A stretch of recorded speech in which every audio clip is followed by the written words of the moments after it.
The old driving range was about 220 yards at its max, and got really narrow towards the back of it as well. So it was very hard to see what was happening with anything longer than a hybrid or 3-wood or maybe a driver for some people. And now we've got a 2-sided driving range that you can hit full-length drivers, and really, it took what was kind of an eyesore and not a beautiful part of the course and really turned it into one of the best driving ranges arguably in Northern California. It's about 320 yards from front to back, so most of us are safe. I think that having the driving range and having such a nice place to practice really does a lot for your club in general. One, it gets your members excited to come out, take lessons. They feel confident in getting a club fitting, that they have a full-length driving range, so it increases your merchandise sales.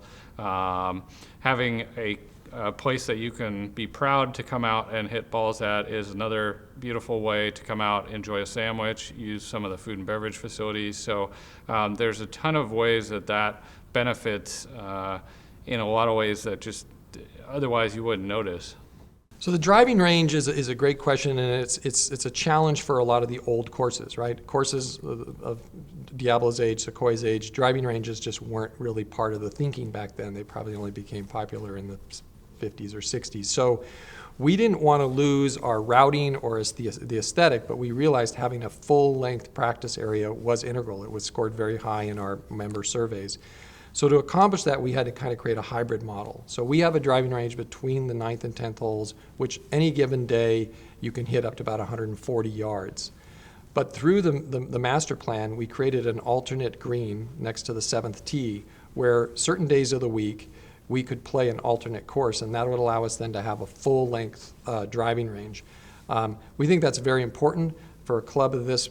Members expect to have the ability, maybe not every day of the week, but from time to time to be able to come out to the course and test every club in their bag. So it's turned out to be a great feature for us. And for us, it required us to take a little bit of an alternative approach because we just didn't have the land, nor did we have the ability to reroute the holes, just didn't have enough land. But this hybrid approach has been received very favorably. The other thing that you have to consider is that when these courses were built in the 1920s, a lot of them didn't even have ranges. People didn't practice like they do today, and so a golfer who was interested in practice had his own shag balls, and he would hire a caddy to go out. So ranges were never an initial part of these old golf courses. Well, when Kyle Phillips looked at our property, there was one par 4, the 8th hole, which was okay, but it was just an average golf hole. And the driving range caused a lot of congestion on the first 5 holes. And so he suggested moving the range, which initially there was a lot of opposition because people wanted a range that was convenient. But I think for the modern golfer today, and especially the young people, they're just obsessed with practice and these launch monitors, and you see more and more clubs building indoor facilities. So I think it's something you have to do as almost a marketing thing, because young guys want to practice because they're imitating what they see on television, and so be it. That, we're in the business of attracting customers. So Jay presented to the membership 3 different options. One of them included some minor changes to the golf course, one some intermediate changes. The third one, which was the most dramatic, involved a total rerouting of the golf course.